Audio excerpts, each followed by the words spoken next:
അറിയാതെയുമൊക്കെ ജീവിതത്തിൽ ഇതുവരെ ചെയ്ത സംഭവിച്ചു പോയ മുഴുവൻ തെറ്റുകുറ്റങ്ങൾ പടച്ച റബ്ബ് അവൻ്റെ റഹ്മത്ത് കൊണ്ട്, അവൻ്റെ ഔദാര്യം കൊണ്ട് നമുക്ക് പൂർണ്ണമായി മഗ്ഫിറത്ത് തന്ന് മാപ്പ് തന്ന് അനുഗ്രഹിക്കുമാറാകട്ടെ. രോഗങ്ങൾ, മറ്റു പ്രയാസങ്ങൾ, സങ്കടങ്ങൾ ദുനിയാവിൽ നാം അനുഭവിക്കുന്ന, നാം നേരിടുന്ന മുഴുവൻ പ്രതിസന്ധികൾ എല്ലാത്തിനും ശിഫയും സലാമത്തും സമാധാനവും തന്ന് അള്ളാഹു അനുഗ്രഹിക്കുമാറാകട്ടെ. മരിച്ചുപോയവർ, കാരണവന്മാർ, തൊട്ടടുക്കൽ പള്ളിക്കാട്ടിൽ 6 അടി മണ്ണിനുള്ളിൽ അന്ത്യവിശ്രമം കൊള്ളുന്ന മുഴുവൻ മുഅ്മിനീങ്ങൾ, മുഅ്മിനാത്തുകൾ പടച്ചവൻ ഓരോരുത്തരുടെയും ഖബറുകൾ സ്വർഗീയ സന്തോഷത്തിലാക്കി അനുഗ്രഹിക്കുമാറാകട്ടെ. നാളെ ഫിർദൗസുൽ അലയിൽ ഒരുമിക്കാൻ അവർക്കും നമുക്കും അല്ലാഹു തൗഫീഖ് നൽകട്ടെ. ആമീന ബിറഹ്മതിക യാ അർഹമർ റഹീമീൻ. ബഹുമാനമുള്ള സഹോദരങ്ങളെ, അല്ലാഹുവിൻ്റെ സ്മരണയിൽ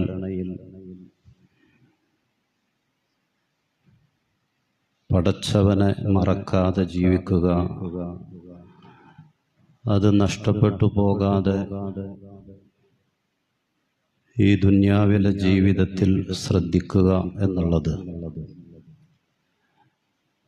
വിശ്വാസികളായ നമ്മെ സംബന്ധിച്ചിടത്തോളം ഏറ്റവും സുപ്രധാനമായ ഒരു ലക്ഷ്യമാണ്. ദുനിയാവാണ്.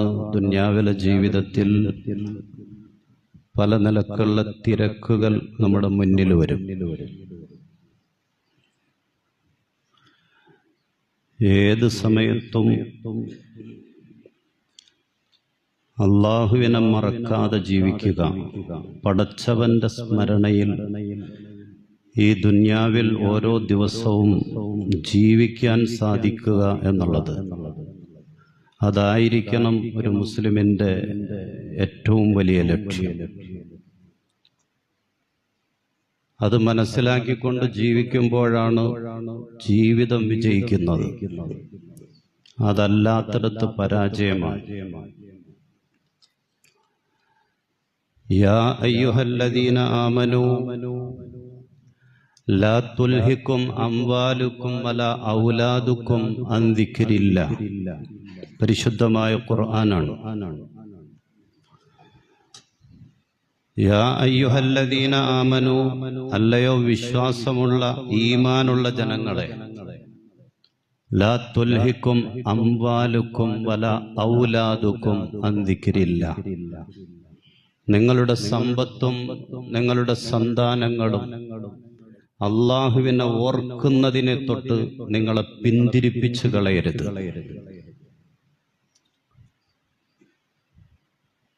നിങ്ങളുടെ ദുനിയാവ്, നിങ്ങളുടെ കുടുംബം ഒന്നും പടച്ചവനെ ഓർക്കുന്നതിൽ നിന്ന് നിങ്ങളെ പിന്തിരിപ്പിച്ചു കളയരുത്.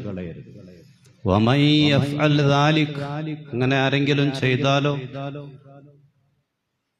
ദുനിയാവിലെ ഏർപ്പാടുകൾ, കുടുംബത്തിന്റെ ഏർപ്പാടുകളുമായി ബന്ധപ്പെട്ട് അള്ളാഹുവിനെ ഓർക്കാൻ സമയമില്ലാതെ ആർക്കെങ്കിലും വന്നാൽ ഫഉലൈക ഹുമുൽ ഖാസിറൂൻ, അവർ പരാജിതരാണ്. പരിശുദ്ധമായ ഖുർആൻ.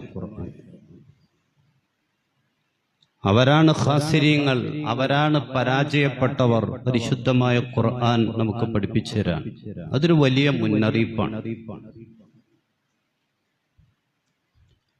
ദുനിയാവിലെ ജീവിതത്തിൽ നമ്മൾ ശ്രദ്ധിക്കേണ്ട വലിയൊരു മുന്നറിയിപ്പാണത്. സഹാബത്ത് ഭൂരിഭാഗവും കച്ചവടക്കാരായിരുന്നു. പക്ഷേ എത്ര വലിയ കച്ചവട തിരക്കുകൾക്കിടയിലും ബാങ്ക് കൊടുത്താൽ അവർക്ക് നിസ്കരിക്കാൻ സാധിക്കുമായിരുന്നു.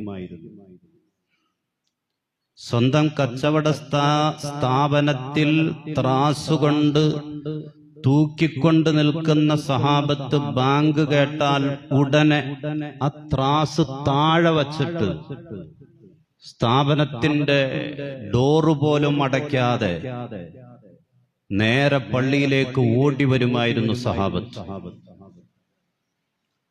അവർക്കവരുടെ കച്ചവടമൊന്നും ദുന്യാവിലെ ഏർപ്പാടുകളൊന്നും പടച്ചവനെ ഓർക്കുന്നതിന്, പള്ളിയിൽ വരുന്നതിന്, നിസ്കരിക്കുന്നതിന് അതൊന്നും ഒരു തടസ്സമായിരുന്നില്ല എന്നാണ്.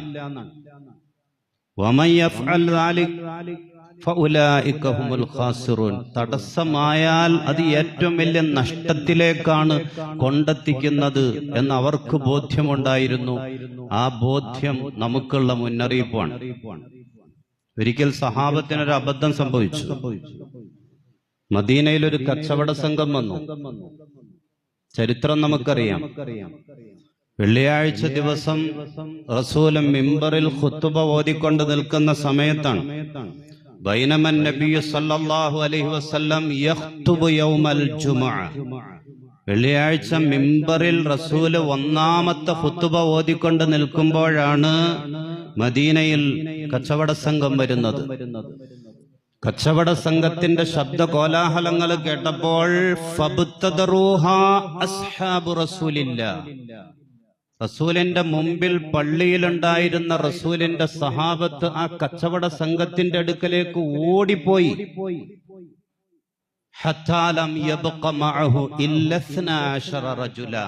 റസൂലിന്റെ മുമ്പിൽ 12 പേര് മാത്രമാണ് ബാക്കിയായത്. അബൂബക്കർ, ഉമർ റളിയല്ലാഹു തആല അൻഹും അടക്കമുള്ള 12 പേർ. ബാക്കി എല്ലാവരും പോയി. ഒരു അബദ്ധം സംഭവിച്ചതാണ്. സഹാബത്തിനൊരു അബദ്ധം സംഭവിച്ചതാണ്.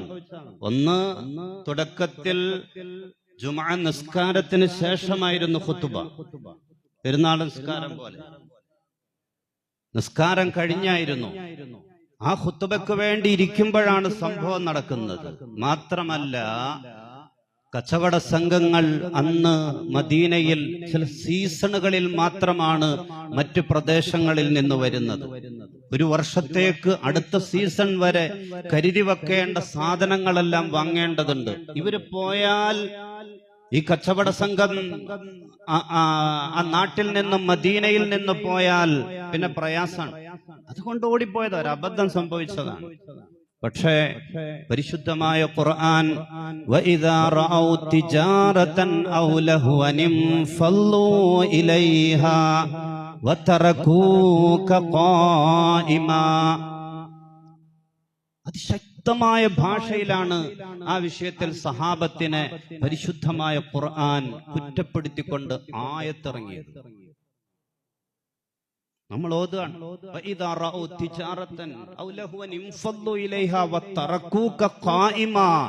നിന്ന നിൽപ്പിൽ അങ്ങയെ ഉപേക്ഷിച്ചിട്ട് അവർ ഓടുകയാണ്.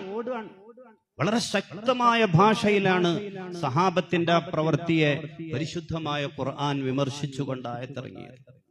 ശേഷം അല്ലാഹുവിന്റെ റസൂൽ സഹാബത്തിനോട് പറഞ്ഞു, വല്ലദീ നഫ്സു മുഹമ്മദിൻ ബിയദിഹി, ഈ മുഹമ്മദിന്റെ ശരീരത്തെ നിയന്ത്രിക്കുന്ന പടച്ചവനെ തന്നെ സത്യം ചെയ്തുകൊണ്ട് പറയട്ടെ, ലൗ തതാബഅതും ഹത്താ ലാ യബ്ഖ മിൻഹും മിൻകും അഹദുൻ, ഈ 12 പേര് ഇവിടെ അവശേഷിക്കാതെ നിങ്ങൾ മുഴുവൻ ആളുകളും ആ കച്ചവട സംഘത്തിന്റെ അടുക്കലേക്ക് ഓടിപ്പോയിരുന്നുവെങ്കിൽ ലസാല അലൈക്കുമുൽ വാദീ നാറാ, നിങ്ങൾ ഈ മലഞ്ചെരിവ് അടക്കം കത്തിച്ചാമ്പലായി പോകുമായിരുന്നു.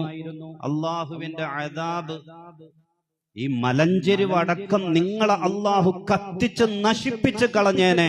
ഈ 12 പേരെങ്കിലും എന്റെ മുമ്പിൽ അവശേഷിച്ചില്ലായിരുന്നുവെങ്കിൽ എന്ന് റസൂലുള്ളാഹി സ്വല്ലല്ലാഹു അലൈഹി വസല്ലം. ഇതൊരു വല്ലാത്ത മുന്നറിയിപ്പാണ്. സഹാബത്തിന് മാത്രമല്ല, ഖിയാമത്ത് നാൾ വരെ, ലോകാവസാനം വരെയുള്ള ഈ ഉമ്മത്തിനുള്ള മുന്നറിയിപ്പാണ്. അള്ളാഹുവിനെ ഓർക്കുന്നതിന് ഈ ദുന്യാവിലെ ഒന്നും നമുക്ക് തടസ്സാകരുത്.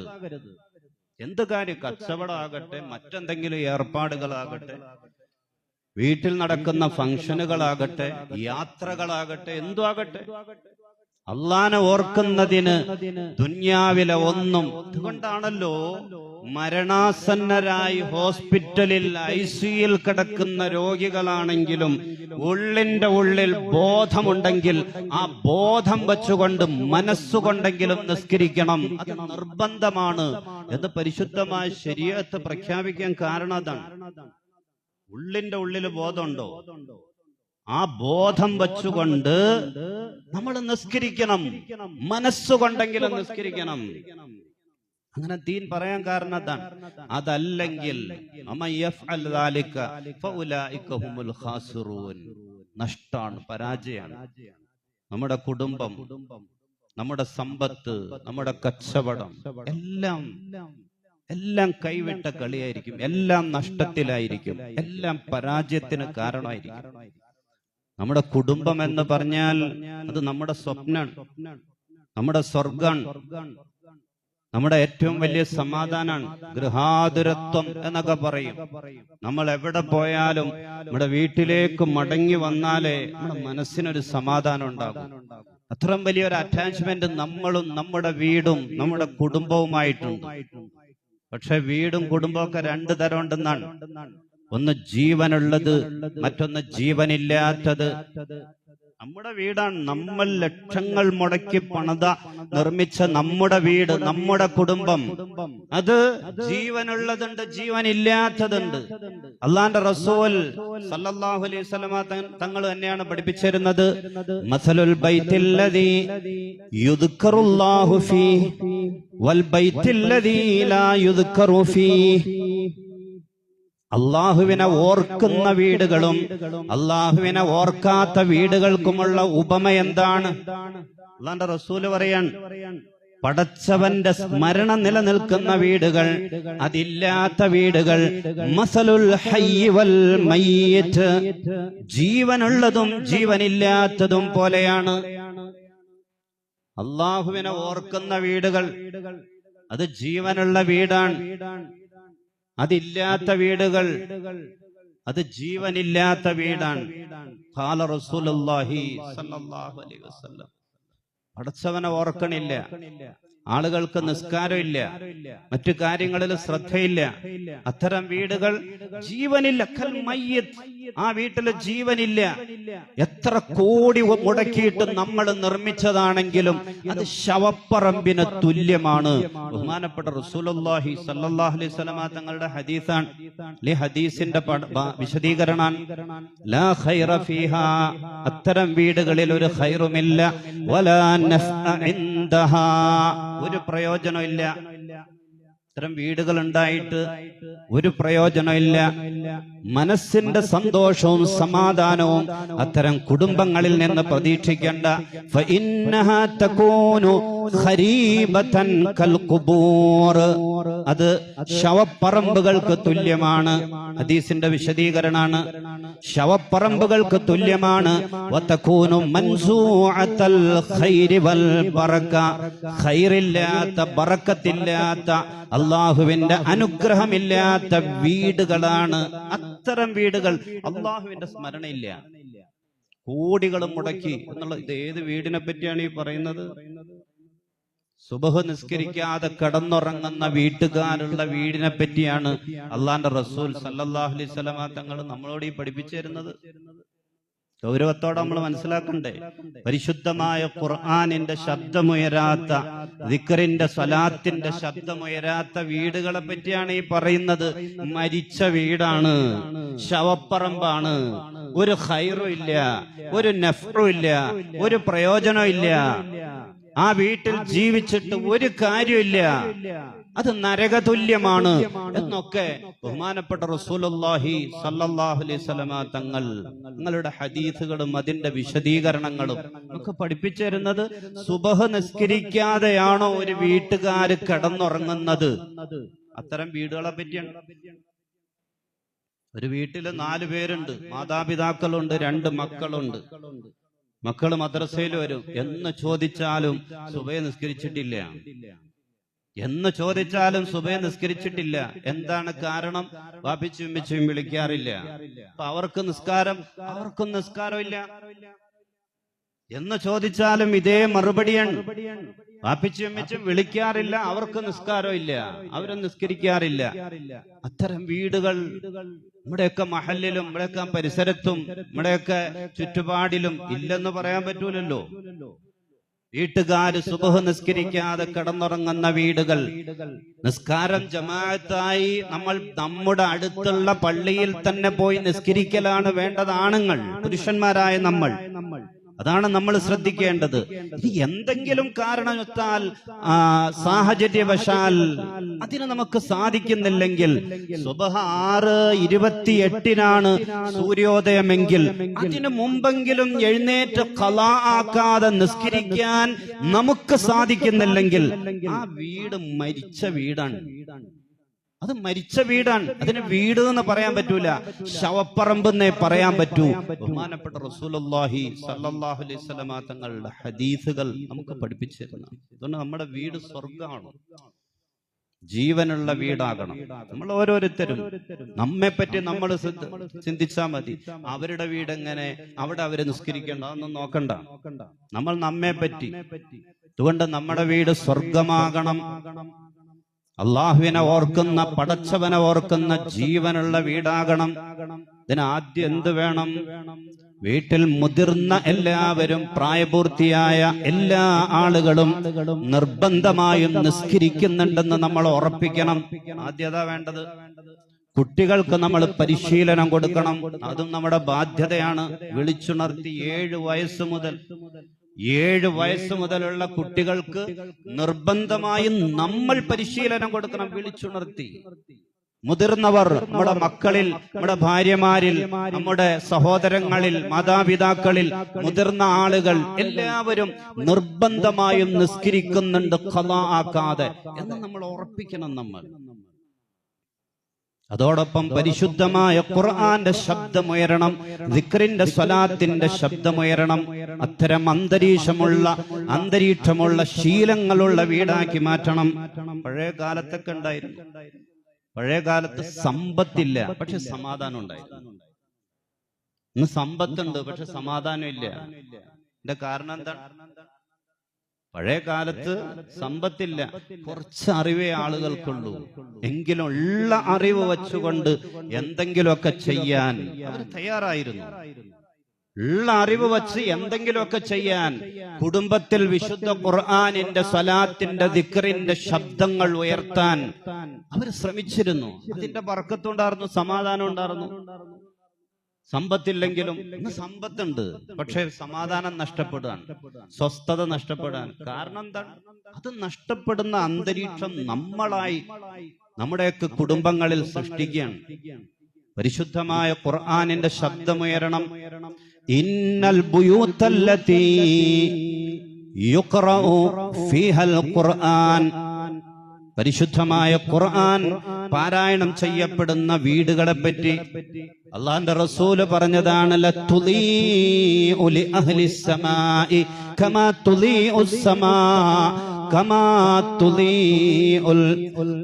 തുളീഉസ് സമാഉ ലി അഹ്ലിൽ അർള്. ഭൂമിയിൽ നിന്ന് നോക്കുമ്പോ ആകാശത്ത് നക്ഷത്രഗോളങ്ങൾ പ്രകാശിക്കും പോലെ, ആകാശത്ത് നിന്ന് നോക്കുമ്പോ ഭൂമിയിൽ പ്രകാശിക്കുന്ന ചില വീടുകളുണ്ട്. അത് ഖുർആൻ ഓതുന്ന, നിത്യം ഖുർആൻ ഓതുന്ന ആ അന്തരീക്ഷമുള്ള വീടാണ്. ഖാല റസൂലുള്ളാഹ്. ഇവിടുന്ന് നമ്മൾ മുകളിലേക്ക് നോക്കുമ്പോ ചന്ദ്രൻ പ്രകാശിക്കുന്നത് നമുക്ക് കാണാം, നക്ഷത്രങ്ങളുടെ ഗോളങ്ങൾ മിന്നിത്തിളങ്ങുന്നത് കാണാം. അതുപോലെ ആകാശത്ത് നിൽക്കുന്ന മലക്കുകൾ ഭൂമിയിലേക്ക് നോക്കുമ്പോ ഈ ഭൂമിയിൽ മിന്നിത്തിളങ്ങുന്ന ചില വീടുകളുണ്ട്. ഏതാണ്? ഖുർആൻ ഓതൽ പതിവാക്കിയ വീടുകളാണ്. ഖാല റസൂലുള്ളാഹ്. റസൂലിന്റെ ഹദീസാണ്. വൽ ബൈത്തുല്ലദീ ലാ യുഖറഉ ഫീഹിൽ ഖുർആൻ. അതില്ലാത്ത വീടോ? അങ്ങനെ ഒരു ഏർപ്പാടില്ല. എല്ലാവരും എപ്പോഴും മൊബൈലിലാണ്. സുബ്ഹ് കഴിഞ്ഞാലും മൊബൈലാണ്, മഗ്രിബ് കഴിഞ്ഞാലും മൊബൈലാണ്, വാട്സപ്പാണ്, ഫേസ്ബുക്കാണ്, മറ്റു ലോകങ്ങളിലൂടെ ഓൺലൈൻ ലോകത്ത് മാത്രമാണ്. ഉമ്മായും ശരിയാണ്, വാപ്പായും ശരിയാണ്, മക്കളും ശരിയാണ്, കടന്നു വന്ന മരുമക്കളും ശരിയാണ്. അങ്ങനത്തെ വീടുകൾ ഇല്ല എന്ന് പറയാൻ പറ്റില്ല, ഉണ്ടല്ലോ നമുക്കിടയില്. അത്തരം വീടുകൾ അള്ളാന്റെ റസൂല് പറയുന്നു, അത്തരം വീടുകൾ യഹ്ളുറുഹു ശൈത്വാൻ, പിശാച് ആ വീട്ടിലേക്ക് കടന്നു വരും. മലക്കുകൾ ഓടി ഒളിക്കും. അള്ളാന്റെ അനുഗ്രഹത്തിന്റെ മലക്കുകൾ അത്തരം വീടുകളിൽ നിന്ന് പുറത്തു പോകും. പിശാചുക്കളായിരിക്കും കടന്നു വരുന്നത്. അത്തരം വീടുകൾ ആ വീട്ടുകാർക്ക് ഇടുക്കമുള്ളതാകും. എല്ലാ ഖൈറും നന്മകളും അത്തരം വീടുകളിൽ നിന്ന് കുറഞ്ഞു പോകും. ബഹുമാനപ്പെട്ട റസൂലുള്ളാഹ് കാരണം അതാണ്, ഖൈർ കുറഞ്ഞു പോകും. വീട്ടുകാർക്ക് ഇടുക്കമാകും. ഒരു സമാധാനമില്ല, ഒരു സ്വസ്ഥതയില്ല. എത്ര കിട്ടിയാലും മതിയാകണില്ല, തികയണില്ല. എപ്പോഴും പരാതിയാണ്, പരിഭ്രാണ്. ഇടക്കൊക്കെ ഖുർആൻ ഓതണം. നമ്മൾ മാതൃകയായി കാട്ടിക്കൊടുക്കണം. നമ്മൾ വീട്ടുകാരായ നമ്മൾ സുബഹ് കഴിഞ്ഞോ മഗ്രിബ് കഴിഞ്ഞോ വീട്ടിലിരുന്ന് മറ്റുള്ള മക്കള് കേൾക്കാനും കാണാനും വേണ്ടിയായിട്ടാണെങ്കിലും ചുരുങ്ങിയത് ഒരു യാസീനെങ്കിലും നമ്മൾ ഓതണം. അത് പതിവാക്കണം. നമ്മുടെ കാരണന്മാർക്ക് വേണ്ടിയാകട്ടെ, ആർക്ക് വേണ്ടിയാകട്ടെ, നമ്മുടെ മക്കള് കേൾക്കണം, നമ്മുടെ ഭാര്യ കേൾക്കണം.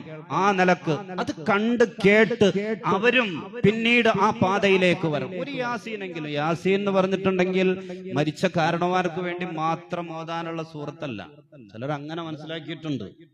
ഖൽബുൽ ഖുർആൻ, ഖുർആന്റെ ഹൃദയമാണ്, പരിശുദ്ധമായ ഖുർആന്റെ ഹൃദയമാണ്.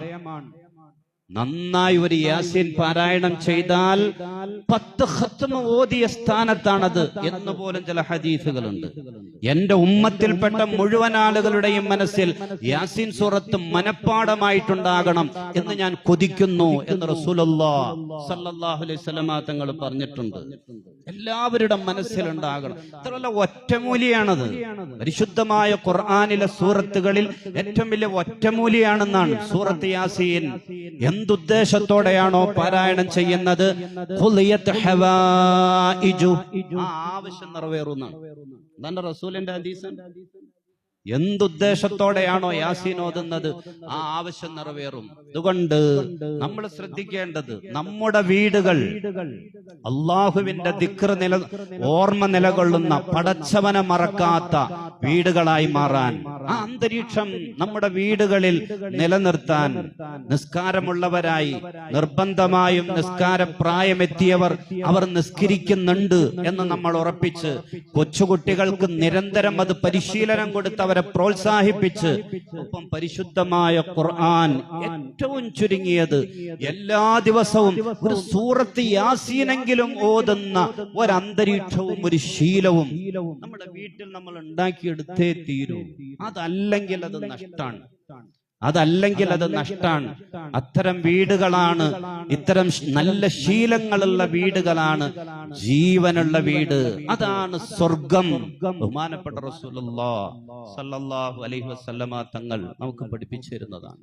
അല്ലാഹു സുബ്ഹാനഹു വ തആല നമുക്ക് തൗഫീഖ് പ്രദാനിച്ച് അനുഗ്രഹിക്കുമാറാകട്ടെ. സാന്ദർഭികമായി ഒരു കാര്യം കൂടി സൂചിപ്പിക്കുകയാണ്. ബാബരി മസ്ജിദ് തകർക്കപ്പെട്ടിട്ട് 32 വർഷങ്ങൾ പൂർത്തിയായിട്ടുണ്ട്. ഡിസംബർ 6 1992 ഡിസംബർ 6 ഇതുപോലെ ഒരു ഡിസംബർ 6 32 വർഷങ്ങൾക്ക് മുമ്പ് ബാബരി മസ്ജിദ് തകർക്കപ്പെട്ടത്. അത് ഇന്ത്യൻ മുസ്ലിമിന്റെ ഏറ്റവും വലിയ വേദനയായിരുന്നു. അന്നും എന്നും എന്നും ബാബരി മസ്ജിദ് തകർക്കപ്പെട്ട് 10ാം ദിവസം അതിനെപ്പറ്റി അന്വേഷിക്കാൻ അന്നത്തെ ഗവൺമെന്റ് ആഭ്യന്തര വകുപ്പ് ഒരു കമ്മീഷനെ നിയമിച്ചു. 17 വർഷം അവർ പഠനം നടത്തി. ലിബർഹാൻ കമ്മീഷൻ 17 വർഷം. എന്നിട്ട് 17 വർഷം കഴിഞ്ഞിട്ട് 2009 റിപ്പോർട്ട് സമർപ്പിച്ചത് ബാബരി മസ്ജിദ് തകർത്തത്, പൊളിച്ചത് അത് തെറ്റ് തന്നെയാണ്. ഇന്ത്യൻ മതേതരത്വത്തിനുള്ള, ജനാധിപത്യത്തിനോടുള്ള ഏറ്റവും വലിയ വെല്ലുവിളിയാണ്. അത് തെറ്റാണ് എന്ന് പറഞ്ഞാണ് റിപ്പോർട്ട് സമർപ്പിച്ചത്. സുപ്രീം കോടതിയിൽ നിന്ന് ഇടക്ക് വിധി വന്നു. ബാബരി മസ്ജിദ് ഒരു ക്ഷേത്രം പൊളിച്ചാണ് പണിതത് എന്നതിനൊരു തെളിവില്ല. ബാബരി മസ്ജിദ് രാമക്ഷേത്രം പൊളിച്ചാണ് പണിത് എന്നതിന് ഒരു തെളിവില്ല എന്ന് സുപ്രീം കോടതിയിൽ നിന്ന് വിധിയും വന്നു. അവസാനം സുപ്രീം കോടതി എല്ലാവരെയും അമ്പരിപ്പിച്ചുകൊണ്ട് മറുപക്ഷത്തിന് അത് തീരെഴുതി കൊടുക്കുകയാണ് ചെയ്തത്. അതിന്റെ തെളിവ് നോക്കിയിട്ടോ ന്യായങ്ങൾ നോക്കിയിട്ടോ ഒന്നുമല്ല.